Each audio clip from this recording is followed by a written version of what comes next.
बहुत दिनों बाद उसकी चेतना लौटी थी। वो कब से सोई हुई थी उसे याद नहीं। शरीर में हरकत होते ही उसने आसपास देखने के लिए अपनी आंखें खोलने की कोशिश की, लेकिन भारी दर्द के कारण वो अपनी पलकें भी नहीं खोल पाई। बहुत कोशिश करने पर भयंकर दर्द के साथ एक आंख खुली तो उसने खुद को एक पिंजरे नुमा कवच के अंदर कैद पाया।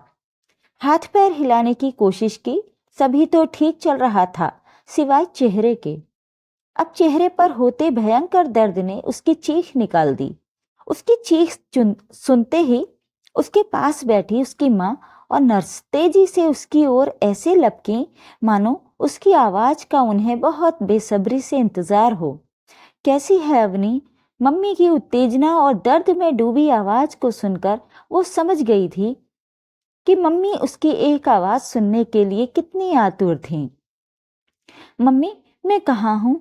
कराहते हुए बड़ी मुश्किल से उसके मुंह से अटक अटक कर शब्द निकले थे। बेटा, अस्पताल में। मम्मी ने बड़ी मुश्किल से अपने आंसुओं को रोकते हुए कहा। पानी, पानी पीना है मम्मी। सिर में उठती भयंकर पीड़ा और सूख कर पपड़ा गए होठों के ऊपर मुश्किल से जीभ फिराती अवनी को अनुभव हो रहा था कि वो मानो मरुस्थल में गर्म रेत के भीतर सिर से धंसी थी और सूरज अपनी सारी ऊष्मा एकत्रित कर उसे भस्म करने को प्रतिबद्ध था। पानी, हाँ बेटा पानी, मैं अभी देती हूँ।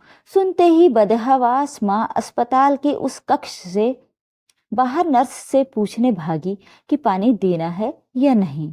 माँ को तेज आवाज में कहते हुए बाहर जाता देख उसने उठने की कोशिश की।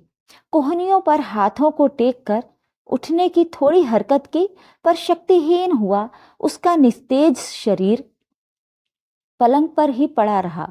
वो ये सोचकर घबरा गई कि शायद अब उसके शरीर पर मस्तिष्क का नियंत्रण नहीं रहा था। उसने याद करने की कोशिश की कि यहाँ आने से पहले आखिरी बार क्या हुआ था। सिवाय इसके उसे कुछ याद नहीं आया कि वो केमिस्ट्री लैब में बच्चों को प्रैक्टिकल डेमो दे रही थी कि तभी उसके हाथ में लिया हुआ फ्लास्क एकदम से धमाके के साथ उसके मुंह पर फट गया था। ऐसा क्या था उस फ्लास्क में? चेहरे पर उठे असहनीय दर्द ने उसकी सोचने की शक्ति को भी बहुत कमजोर कर दिया था। वो फिर से चेतना शून्य हुए जा रही थी कि तभी माँ की उसे पुकारती आवाज उसे बड़ी दूर से आती हुई प्रतीत हुई। ले बेटी पानी। अपने होठों पर ठंडी चम्मच के स्पर्श ने जैसे उसे तप्त रेत में चेतनाहीन होने से बचा लिया था। पानी को चाटती उसकी लपलपाती जीभ माँ की आंखों को पानी दे गई थी। एक आंख अभी भी पलकों से जबरदस्त चिपके होने से नहीं खुल पा रही थी। बस दूसरी आंख ही उसे अपनी माँ के धुंधले दर्शन करा पा रही थी। शुरू से ही मेधावी रही अवनी ने जब केमिस्ट्री विषय में यूनिवर्सिटी टॉप करने के बाद कैरियर बनाते हुए सभी विकल्पों को दरकिनार कर अपने स्वर्गवासी पिता को आदर्श मानते हुए उनकी तरह अध्यापन कार्य को अपने जीवन का उद्देश्य बनाना चाहा, तो एक हल्के विरोध के बाद उसकी मां ने उसकी इच्छा पर अपनी स्वीकृति की मुहर भी लगा दी थी। कॉलेज से ही जो प्रेम बीज आकाश के रूप में उसके जीवन की बगिया में प्रवेश कर गया था, वो पढ़ाई पूरी करते करते घने वट वृक्ष का रूप धारण कर चुका था और उनके प्रेम की स्वीकृति दोनों परिवारों की हाँ के बाद हुई उनकी सगाई से परिणाम में बदली। उसकी पीएचडी करते करते ही उसका चयन इंटर कॉलेज में केमिस्ट्री के प्रवक्ता पद पर भी हो गया था। अब तक कैरियर में उसके साथ चलने वाला आकाश थोड़ा पिछड़ गया था और चयन को हुए इंटरव्यू में सफलता की मुहर लगाने में असफल सिद्ध हुआ था। लेकिन उसे अपनी असफलता अवनी की सफलता के सामने गौण लगी थी। वो अवनी की खुशी में ही बहुत खुश था। वो जब भी प्यार से कहते हुए अपनी बाहें फैलाता, तुम अवनी यानी धरा और मैं आकाश, तुम्हें अपने आगोश में भरने को तैयार हूं, खरगोश की मानिंद भागती हुई उसकी बाहों में समा जाती वो। और जब वो प्यार से उसके चेहरे को अपनी हथेलियों में लेता तो उसे अपना चेहरा मोम सा पिघलता लगता। पिघल, हाँ पिघल ही तो रहा था उसका चेहरा। आज उसे लग रहा था मानो उसके चेहरे का मांस अपनी जगह छोड़कर पिघला जा रहा था और उसकी उंगलियां खुद उन गर्म मांसपिंडों को चेहरे से अलग करने को बेकरार थीं। वो उन्हें नोचकर उस जलन से मुक्ति पाना चाहती थी। उसने जैसे ही अपना हाथ खींचना चाहा था, हाथ में लगा ड्रिप सेट स्टैंड में अटका होने के कारण स्टैंड भरभरा कर गिर गया। ड्रिप सेट हाथ के कैनुला से अलग हो चुका था। वो चीख चीख कर रोना चाहती थी, पर खिंचती हुई इसके चेहरे की मांसपेशियां उससे रोने का अधिकार भी छीन चुकी थीं। जहां ड्रिप सेट के गिरने से नर्स भाग कर आ चुकी थी, वहीं उसकी सुबकती आवाज को सुनकर माँ उसके पास आकर रोने लगी थी।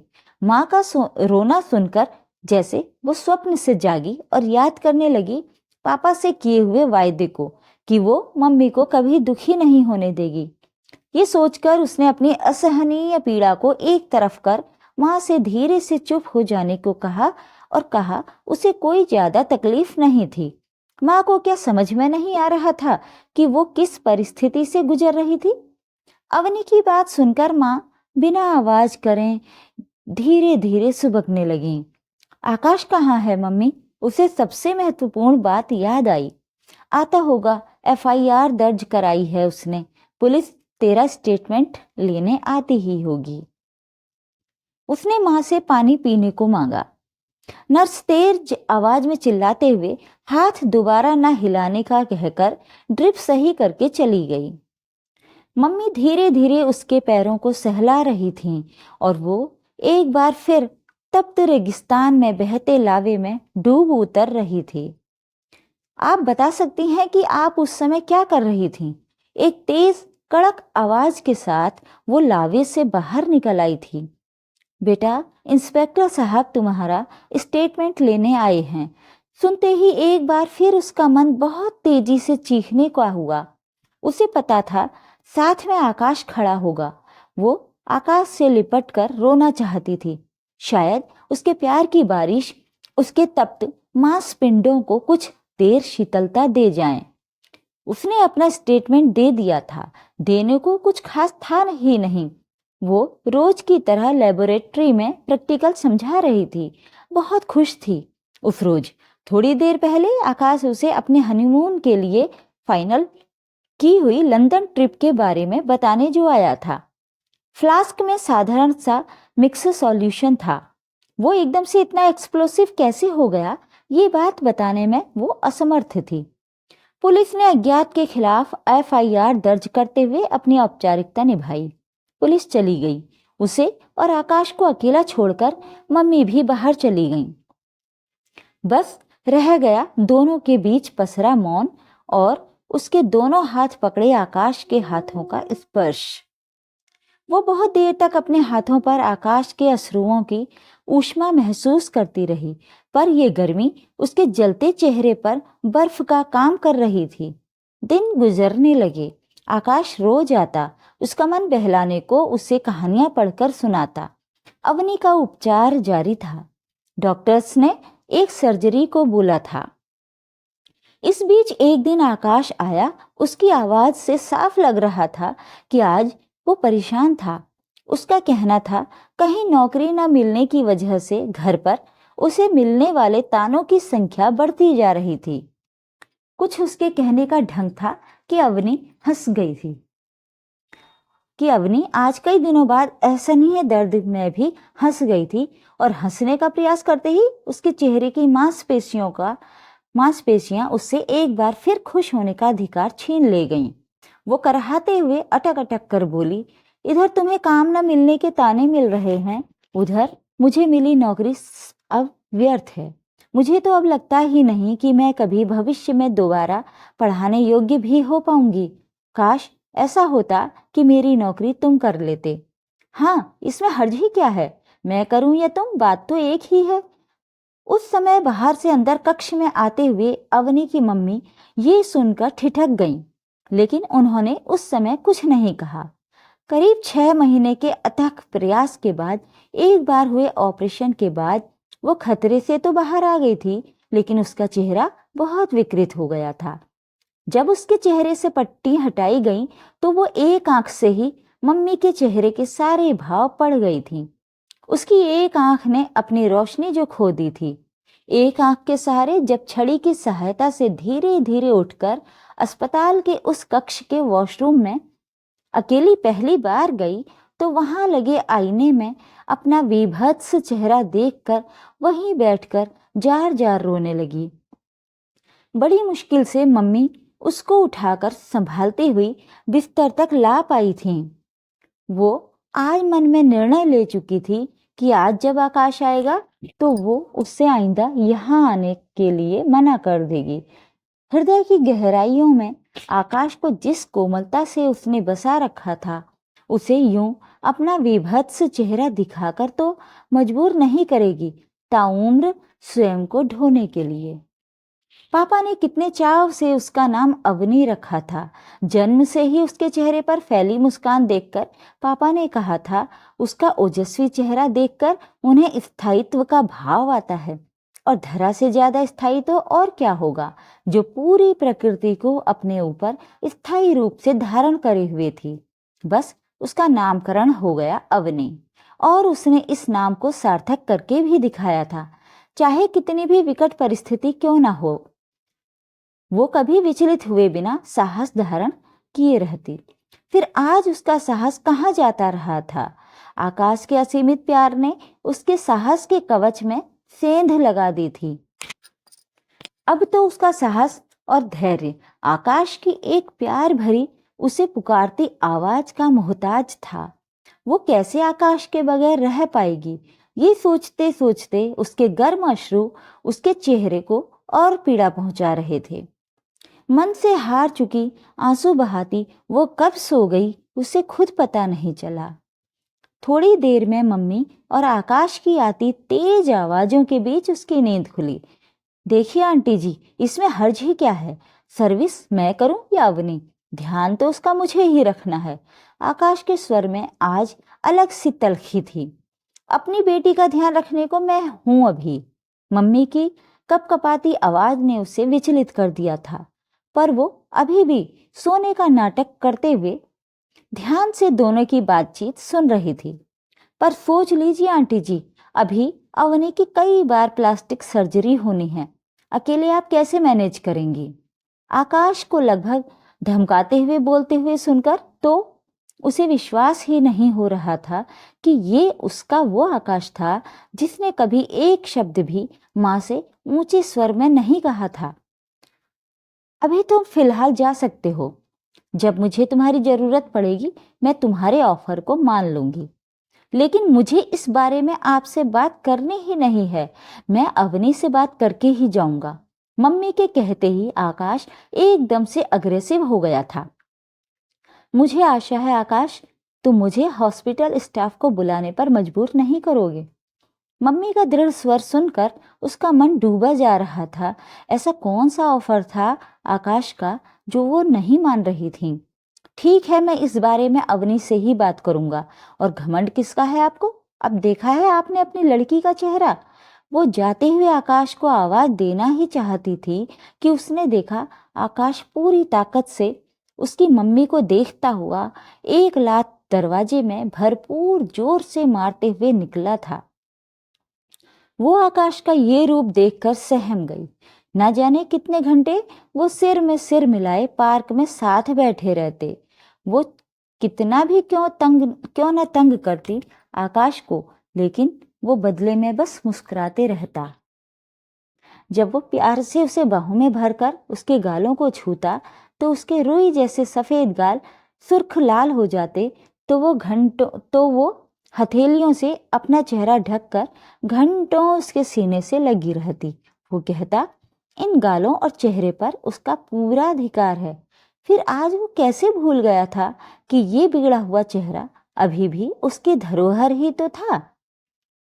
मम्मी कुछ भी बताने को तैयार नहीं थी। उसे बात जानने को परेशान और व्यथित देखकर उनसे रहा नहीं गया, तो उन्होंने बताया कि आकाश चाहता था कि अवनी अपनी जॉब से इस्तीफा दे दे, जिससे खाली हुआ पद आकाश को आसानी से मिल सकता था। माँ कहकर दवाइयाँ लेने बाहर चली गई थी। अवनी के मस्तिष्क में कई तरह के विचार आ जा रहे थे। वो तो स्वयं ही आकाश को अपनी जगह नौकरी करने का ऑफर पहले ही रख चुकी थी, फिर इतनी आतुरता क्यों? तभी उसके कक्ष में आई एक नई नर्स ने उससे पूछा कि अभी जो महाशय यहाँ से गए थे वो आपके कौन हैं? तब अवनी ने आकाश को अपना मंगेतर बताया तो वो दंग रह गई थी। उसको सकते में देखकर अवनी ने पूछा, आप उन्हें कैसे जानती हैं? पिछले हफ्ते इनके साथ मेरी चचेरी बहन की सगाई हुई है, कहती हुई नर्स उसे स्तब्ध छोड़कर बाहर चली गई थी। दवाई काउंटर पर भीड़ होने के कारण मम्मी अभी लौटी नहीं थी। तभी उसके पास रखा उसका फोन घनघना उठा। आकाश का नाम स्क्रीन पर देखकर वो एक बार फिर शून्य में पहुंच गई थी। बड़ी मुश्किल से कपकपाते हाथों से उसने फोन उठाया। मम्मी के बताए अनुसार आकाश की इच्छा देखकर उसने कल पेपर्स लेकर आकाश को आने को कह दिया। आई लव यू बोलकर जब आकाश ने फोन रखा तो आज इन शब्दों ने उसके चेहरे पर एक बार फिर लावा सा फैला दिया था। अगले दिन आकाश आया। जब उसने नौकरी से इस्तीफे के पेपर्स अवनी के आगे करे और कहा अब वो आसानी से बिना किसी के तानों को सुने उसका इलाज करवा पाएगा। आज अवनी पहली बार महसूस कर रही थी कि आकाश उसके विकृत हुए चेहरे को कभी देखता ही नहीं था। वही बावरी हुई बस उसे निहारती रहती थी और वो तो बस इधर उधर देखकर समय बिताता था। आज भी जब वो कुछ इस प्रकार का ही कर रहा था तब अवनी बोल पड़ी, आकाश जब नौकरी ही चाहिए थी तो पहले ही बता देते, मेरी जिंदगी बिगाड़ने की क्या जरूरत थी? सुनते ही आकाश सकते में आ गया था। ये तुम किस तरह की बातें कर रही हो? मैंने कब तुम्हारी जिंदगी बिगाड़ी? मैं तो तुम्हारे एक्सीडेंट होने के बाद से लगातार यहाँ आ रहा हूँ। एक्सीडेंट नहीं आकाश, प्लान्ड क्राइम। उस दिन तुम मुझे लंदन हनीमून की ही खबर देने नहीं आए थे, बल्कि मेरे फ्लास्क में एसिड में एक्सप्लोसिव मिक्स करने भी आए थे। मैंने तुम्हें लैब में फ्लास्क के पास कुछ मिलाते हुए भी देखा था, लेकिन तुम्हारे प्यार में अंधी मैं जो उस समय न देख पाई थी वो मुझे मेरी एक आंख ने आज दिखा दिया। क्या क्या बकवास कर रही हो? हकलाते हुए आकाश बोलने लगा। मैं बकवास नहीं कर रही हूँ आकाश, आओ मेरे चेहरे को चूमो, तुम्हारा ही तो अधिकार है इस पर। खूब फायदा उठाया अपने अधिकार का। बिस्तर से धीरे धीरे उठकर जब अवनी ने उसके हाथ को पकड़कर अपने चेहरे को उसके चेहरे के पास लाकर चूमने की कोशिश की तो आकाश ने उसे धक्का दे दिया। वो लड़खड़ा कर संभल गई। अब नहीं आओगे मेरे पास तो मेरा जीवन भर ध्यान कैसे रख पाओगे? आकाश की आंखों में घृणा साफ दिखाई दे रही थी। वो भी चीख उठा, दूर रहो मुझसे, जलते मांस की बदबू आती है तुमसे, महीनों से बर्दाश्त कर रहा हूं तुम्हें। हाँ, मैंने ही एसिड मिलाया था तुम्हारे फ्लास्क में। स्त्री होकर तुम नौकरी करो और मैं नौकरी की तलाश में दर दर भटकूं। शादी के बाद क्या मुझे अपनी खिल्ली उड़वानी थी? कितना चाहा था मैंने कि तुम इंटरव्यू ना दो, लेकिन तुम थी मेरी राह में रोड़ा बनी, हमेशा तैयार रही। मानता हूं मुझसे ज्यादा योग्य थी और चुनी भी गई।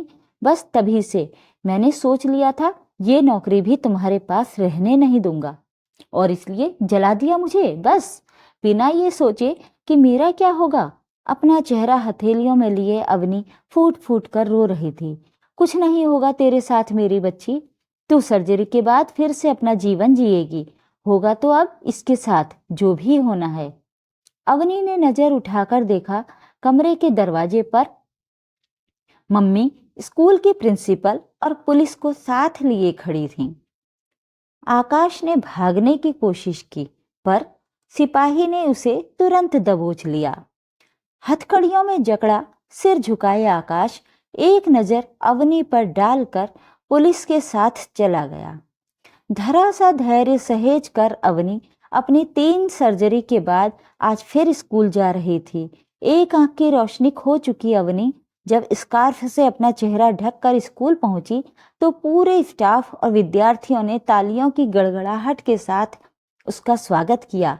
और जब प्रिंसिपल मैडम ने उससे बिना डरे स्कार्फ उतारकर काम करने को कहा तो उसके उत्साहित कदम स्कार्फ को डस्टबिन में डालकर केमिस्ट्री का लेक्चर देने लैब की तरफ बढ़ रहे थे। अवनी ने अपने नाम को स्वयं सिद्ध कर दिया था।